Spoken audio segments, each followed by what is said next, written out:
देखिए, सरकार पूरी तरह से नंगी हो चुकी है। सरकार ने दिखा दिया है कि हमारी संवेदनाएं बिल्कुल भी एक आम आदमी के साथ नहीं है, हिंदू धर्म को मानने वालों के साथ नहीं है, जो सनातन में विश्वास रखते हैं उनके साथ बिल्कुल भी नहीं है।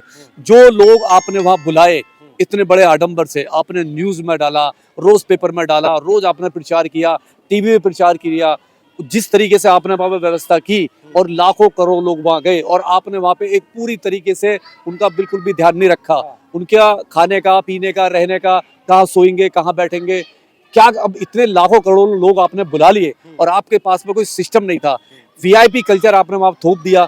वीआईपी कल्चर में लोग आराम से जा रहे थे, नहा रहे थे, लेकिन एक आम आदमी जो देश से प्यार करता है, जो गंगा से प्यार करता है, जो सनातन से प्यार करता है, जो हिंदू धर्म से प्यार करता है, जिसकी आस्था है, उसको आपने मरने के लिए छोड़ दिया। सरकार छुपा रही है, छुपाई हो रही है कि सरकार एक्सपोज हो गई है। बहुत सारे सोशल मीडिया हैं आपकी तरह, बहुत सारे वहाँ पे और भी विदेशी मतलब चैनल हैं जिन्होंने ये दिखाया है कि वहाँ पे हजारों हजारों की तादाद में लोग मरे हैं और ये आंकड़ा बिल्कुल भी देना नहीं चाहते क्योंकि इनका जो ना ये एक्सपोज हो रही है, सरकार पूरी एक्सपोज हो रही है। और बागेश्वर बाबा कह रहे हैं कि जिनकी मौत हुई है वहाँ पर उन्हें सीधा जो है स्वर्ग मिला है, मोक्ष की प्राप्ति हुई है सीधा। देखिए, बाबा जो बागेश्वर है ना, हाँ। वो एक आतंकी आदमी है। आप उसे कह सकते हो कि एक धार्मिक आतंकवाद फैलाने वाला आदमी है वो, देश में नफरत फैलाने वाला आदमी है वो, और जितनी गंदगी वो देश में धर्म के नाम पर फैला रहा है, उसे तो फांसी की सजा, मैं डिमांड करता हूँ भारत सरकार से कि उसको फांसी की सजा होनी चाहिए। आप जो मौत हुई है आप उनका मजाक उड़ा रहे हो। जो लोग वहाँ एक्सपायर हुए हैं, जो विधवा हुई हैं, जो अनाथ हो गए हैं, जिनके फादर चले गए, जिनके बच्चे चले गए, जिनका बेटा चला गया, जिसकी 6 साल की बच्ची चलेगी, एक 14 साल में जिसका एक बेटा हुआ है, वो 14 साल में उसका बेटा खत्म हो गया, तो और वो कह रहा है कि वहाँ पे जो मरा है वो उसको मोक्ष की प्राप्ति होगी है। तो मैं गारंटी देता हूँ कि सबसे ज्यादा मोक्ष की प्राप्ति साधु संतों को होनी चाहिए। जो पूरा साधु संत जो तप करता है केवल मोक्ष पाने के लिए करता है, तो बाबा बागेश्वर को कल ही जाके वहाँ पे डुबकी लगा लेना चाहिए और वो सुसाइड कर लेना चाहिए और वो डूब के मर जाना चाहिए और वो खुद जाए मोक्ष प्राप्त करे, हमें भी मालूम चले कि हाँ सच में उसको मोक्ष मिला है। लेकिन भाई बाबा कहते हैं कि जो महाकुंभ में नहीं आएगा वो देशद्रोही है। देखिए, ये बाबा बागेश्वर नहीं है, इसका नाम बाबा कुत्वेश्वर होना चाहिए। ये कुत्ते वाली भाषा बोलता है। इसको एक मैंने कहा ना, ये आतंकवादी है, ये एक देश में आतंक फैला रहा है और आतंक फैलाने में धार्मिक आतंक फैला रहा है, उन्माद फैला रहा है, ये देश को तोड़ना चाहता है। इसको तो फांसी की सजा होनी चाहिए।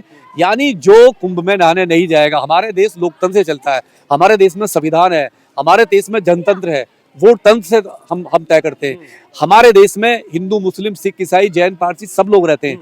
बहुत सारे तबका हमारे देश में ऐसा भी है जो गंगा में जिसको कोई मतलब नहीं है, जैनी का मतलब नहीं है, बौद्धों का मतलब नहीं है, हमारे जो मुस्लिम भाइयों का नहीं है, क्रिश्चियनों का नहीं है, और बहुत सारे अभी जो देश में 80 करोड़ हिंदू हैं, 80 करोड़ हिंदू में से मात्र अगर जाएंगे तो 20 करोड़ का आंकड़ा इनके पास नहीं होगा, 20 करोड़ का आंकड़ा भी नहीं होगा। तो जो वहां नहीं गया, क्या वो आतंकवादी हो गया?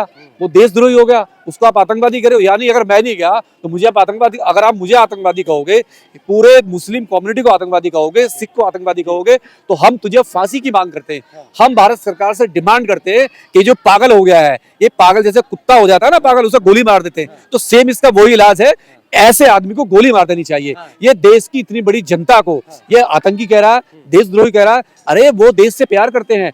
गंगा में ना जाने का मतलब है बहुत सारे लोग हैं उनके पास में नहीं है व्यवस्था, बहुत गरीब लोग हैं हमारे देश में, बहुत गरीब लोग हैं, वो नहीं जा सकते, वो उनके पास नहीं है 10,000 रुपए, नहीं है 20,000 रुपए, नहीं है 1 लाख रुपए जाने के लिए, तो क्या तुम उन्हें आतंकवादी कहोगे, उनको देशद्रोही कहोगे? अरे वो अपने घर पे भी ना लेगा, आप तो अपने ही लोगों को आतंकवादी बता रहे हो। तो ये बड़े दुख का विषय है और इसको तो फांसी की सजा होनी चाहिए, इस पर राशुका लगना चाहिए। इस बाबा बागेश्वर पे मैं कह रहा हूँ इसका नाम ही बदल कर कुत्तेश्वर रख देना चाहिए। इसकी कुत्ते वाली भाषा है, पूरी इसकी कुत्ते वाली भाषा है। लेकिन ये बाबा तो पर्ची निकालते हैं, इनको अंदाजा नहीं हुआ इस बात पे? इस भगदड़ के तो पर्ची निकाल देते हैं, तो भगदड़ के पहले इन्होंने पर्ची क्यों नहीं ये जितने भी बाबा हैं, इस जैसे जो बाबा है, इसकी औकात नहीं है, इसे कुछ भी नहीं आता, कुछ भी नहीं आता। ये पाखंड है, ये पाखंड, और जो धर्म के नाम पे, आस्था के नाम पे ये लोगों को गुमराह कर रहा है। देश की भूरी भली भाली जनता को, जो गरीब जनता है, उसको गुमराह करके पर्ची निकालता है। इसकी औकात नहीं है। अगर ये बता देता कि वहां पे इतने लोग एक्सपायर होने वाले हैं, इतने लोग शहीद होने वाले, इतने लोग मतलब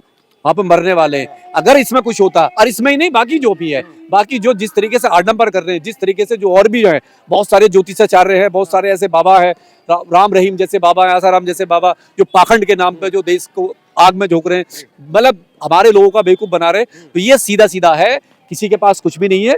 अगर किसी के पास कुछ है ही नहीं तो इस मतलब धर्म के नाम पे इतना बेवकूफ क्यों बनाना है? क्यों आपको आस्था के नाम पे आपने बुला लिया? और अभी मुक्तेश्वर नंद का जो बयान आया है, उन्होंने साफ कहा है, जो शंकराचार्य है उन्होंने कहा है अगर बाबा बागेश्वर उसे भी मोक्ष की प्राप्ति करनी है तो आए गंगा में आकर डुबकी लगा ले, मर जाए यहाँ पे आके। ये तो स्वामी मुक्तेश्वर नंद कह रहे हैं शंकराचार्य कि बाबा बागेश्वर यहाँ पे आए और यहाँ पे डूब कर मरे और मोक्ष की प्राप्ति करे। क्योंकि जिस तरीके से वो मजाक उड़ा रहा है तो सीधा सीधा अपराध कर रहा है वो, और उसको उसकी सजा जरूर मिलेगी।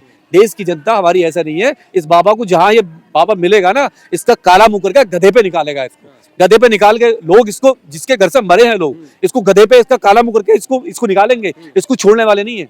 लेकिन इस भगदड़ के वजह किसको मानने? सरकार ने इतने पैसे लगाकर जो है महाकुंभ का आयोजन किया।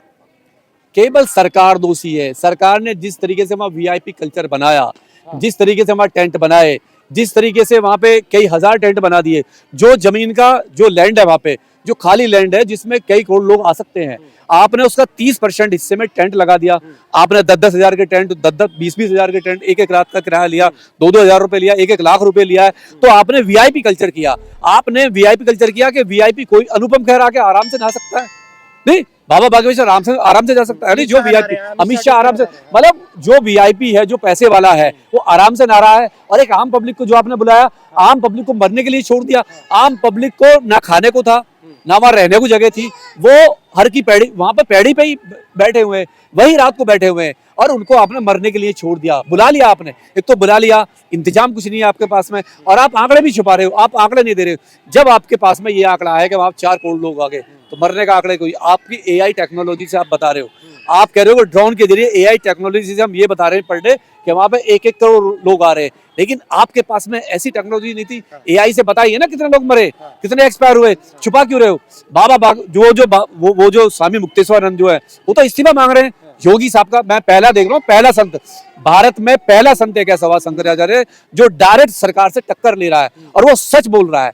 वो आंखों में आंखें डाल के योगी सरकार से सवाल कर रहा है कि आपने मौत का आंकड़ा छुपाया है, आपने हिंदू धर्म को मानने वाले को लोगों के साथ में खिलवाड़ किया है, आपने सनातन युगों के साथ में धोखा किया है। वो साफ है, पूरी दुनिया सुन रही है, और इस्तीफा मांग रहा है। वो तो मोदी साहब से कह रहा है कि किसको बैठा दिया, ये काबिल ही नहीं है, ये काबिल ही नहीं है। तो सबसे बड़ी बात है, योगी साहब एक्सपोज हुए हैं। योगी सरकार पूरी फेल हो चुकी है, पूरी फेल हो चुकी है। मैं फिर एक बार कह रहा हूँ आपके चैनल के माध्यम से, मेरी संवेदनाएं उन लोगों के साथ हैं जो लोग वहां पे एक्सपायर हुए हैं, जिन्होंने अपने परिवार को खोया है, क्योंकि वो हमारे ही भाई हैं, हमारे ही देश के लोग हैं, भारतीय लोग हैं, हमारे परिवार के लोग हैं। वो किसी ना किसी तरीके से बहकावे में सरकार के वहां चले गए। लेकिन ये मैसेज पूरी दुनिया में बड़ा गलत जा रहा है, बहुत गलत जा रहा है कि आपने एक इवेंट बना दिया, एक धर्म को आपने इवेंट बना दिया। जो धर्म आस्था के नाम पर लोग जाते हैं, आपने उसको एक राजनीतिक मतलब वो बना दिया। आपका अब आपकी बदनामी हो रही है, लोग आप पे उंगली उठाएंगे। लेकिन इससे पहले जो है सिलेंडर फटने की घटना सामने आई, फिर अब भगदड़ की घटना सामने आ रही है। क्या लगता है आगे भी कुछ ऐसे घटनाएं घटने जा रही हैं? तो क्या लगता है महाकुंभ को चलना चाहिए अब? नहीं, देखिए क्या है, ये आस्था का विषय है। कुंभ सरकार के हाथ में है, ये पब्लिक के हाथ में। ये पब्लिक तय करेगी। पब्लिक कल जाना बंद कर दे, बंद हो जाएगा। सरकार अनाउंसमेंट कर दे कि कुंभ खत्म हो जाए, लेकिन ये सरकार कभी नहीं करेगी। सरकार इसे पूरी तरीके से राजनीतिक मुद्दा बना रही है। इससे वो इलेक्शन जो यूपी में आएगा 2027 का जो इलेक्शन होगा, इलेक्शन को कहीं ना कहीं भुनाने की बात कर रही है, और कोई विषय नहीं है। केवल इलेक्शन को भुनाने की वजह से ये इवेंट कर रहे हैं, और इसमें देखिए क्या, ये होते रहेंगे हादसों को छुपा रहे हैं। 2-3 जगह भगदड़ हुई है, ये पूरी तरीके से हादसों को छुपा रहे हैं। सरकार जिस तरीके से वीडियो आ रही है निकल के, हमारे सोशल मीडिया में बहुत सारे आ रहे हैं। अब एबीपी न्यूज का जो रिपोर्टर है, जिस तरीके से उसके साथ बदतमीजी हुई है, जिस तरीके से बदतमीजी, और वो साफ नेशनल चैनल को धमकाया जा रहा है, वहां पर घुसने नहीं दिया, तो साफ है कहीं ना कहीं सरकार आंकड़े छुपा रही है और जनता को बेवकूफ बना रही है, मूर्ख समझ रही है, और ये जनता इनके झांसे में नहीं आएगी। देखिए, मेरी बहुजन समाज से अपील है, अगर आप बाबा साहब में विश्वास करते हो, पेरियार में विश्वास करते हो, भगवान बुद्ध में, काशीराम में, आपको संत कबीर में, रविदास में कहीं ना कहीं आपको विश्वास है, आप उनके आइडियोलॉजी को मानते हो, तो आपका कुंभ में जाने का कोई मतलब ही नहीं बनता है। ना तो भगवान बुद्ध ने कहा, ना कबीर ने कहा, ना हमारे रविदास जी ने कहा, ना बाबा साहब ने कहा, ना पेरियार ने कहा, जो ना ज्योतिबा फुले ने कहा। मैं कह रहा हूं उनका कहीं कुंभ से कोई लेना देना है ही नहीं। अगर आपको इनमें विश्वास है तो आपका जाने का कोई मतलब नहीं है। और अगर आप पाखंडवादी हो, नहीं हो, आप डबल स्टैंडर्ड में हो, डबल चेहरे हो, कि घर में कुछ और हो, बाहर कुछ और हो, तो आपको हम रोक ही नहीं सकते। आप आजाद हो, आप जा सकते हो।